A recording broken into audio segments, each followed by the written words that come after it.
بعنوان حبل الكذب. حبل الكذب توست ماستر سيد حسن السامي.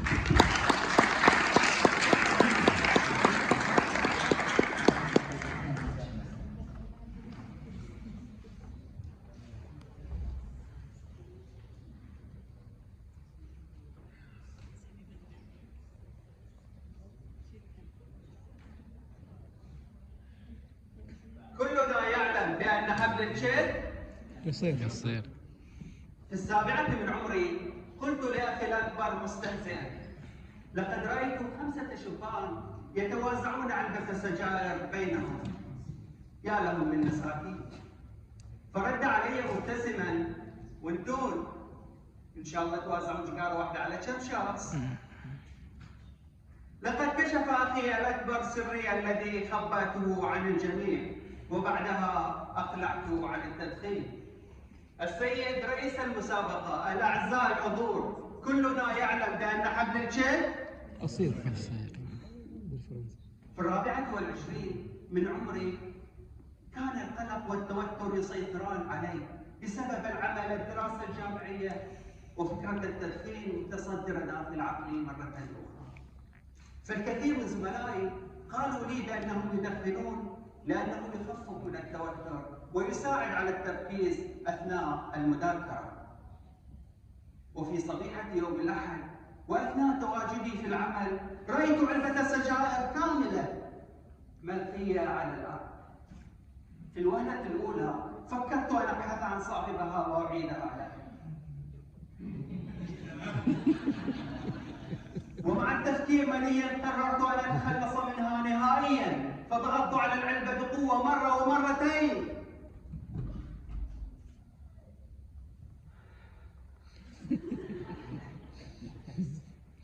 إنه إبليس يصادقني ذلك اليوم بلطف وحب وحنان، ويحدثني عن نشوة التدخين وفوائده، حتى استوى بي الحال أن أختبئ خلف حائط وأدخن واحدة. لم أشعر بشيء. الثانية لم أشعر بشيء. الثالثة لم أشعر بشيء. والرابعة وتوقفت عند ذلك لأن الشر حل.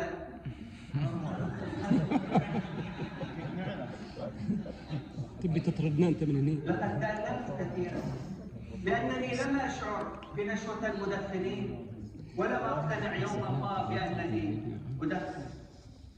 يا ترى أين تكمن الحقيقة؟ فبعد 5 سنوات من زواجنا اكتشفت زوجتي الأولى والحالية سري الذي خبأته عن الجميع. لم تلومني، لم تمنعني، حتى قلتها ستقول لي اشرب. ولكن تذكر أنك لم تقتنع يوما ما بأنك تدخن. وبعد أسبوع وأنا أقود السيارة سألتني ابنتي فاطمة ذات 7 أعوام: بابا تشرب سيجارة؟ فأخذتها بالكلام من هنا وهناك حتى صرفتها عن الإجابة. لكن كيف لو سألني شخص عاقل بالغ مثلكم، كيف يمكنني أن أتهرب من الإجابة بهذه السهولة؟ وبعد 8: لكن بابا أنت تشرب سيجارات؟ أحبتي، فإلى متى نكذب؟ وإلى متى نختبئ وراء مخاوفنا؟ يقول جبران خليل جبران: من حسنات الناس أنهم لا يستطيعون أن يخفون سيئاتهم طويلا. فبعد 8 سنوات دخلت على جدي الحاج سعيد وهو مستلقي على فراش المرض، وأراه يؤم تارة ويرفع سبابته للأعلى تارة أخرى. لقد تكررت الحال عند زياراتي له، وهو يؤم تارة ويرفع سبابته ويكمل. وبعد شهر دخلت علي أمي وعينها في عيني: ولدي لقد قتل التدخين جدك. وسكتت، وعينها تقول: وماذا عنك يا ولدي؟ ليتها ذرفت بحارا من الدموع، ليتها ملأت الكون ضجيجا عويلا، ليتها وليتها وليتها بدت تلك النظرات.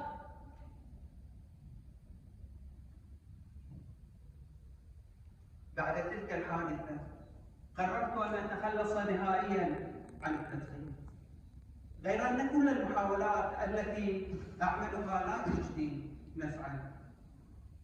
فنقطة التحول هو صوت زوجتي: تذكر أنك لم تقتنع يوما ما بأنك تدخن. وصوت ابنتي فاطمة: بابا شربت قهوة. وعين أمي: تذكر لقد قتل التدخين جدك. غير أن كل المحاولات لا تجدي نفعا، فإلى متى نختبئ وراء مخاوفنا ونكتب ونكتب ونكتب؟ فبعد تلك الحادثة قررت أن أتخلص نهائيا عن التدخين من أجل الذين أحبهم.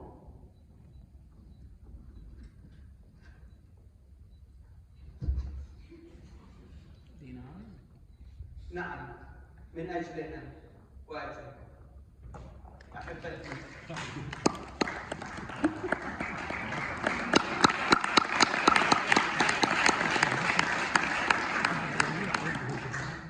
أحبتي، فكل نقطة تحول تحتاج إلى عزيمة وإصرار، وكل نقطة تحول تحتاج إلى مخاض جديد.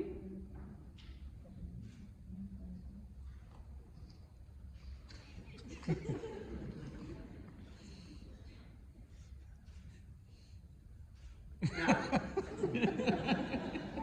من أجلنا وأجلكم. أحبتي، فإلى متى نختبئ وراء مخاوفنا ونكذب ونكذب؟ فلقد كذبت مرة ومرتين وعشر حتى اكتشفني الجميع، فماذا عنكم؟ فإلى متى فحبل الجد نعلم به وأعلم به وتعلمون به، وكلنا يعلم بأن حبل الجد نصير.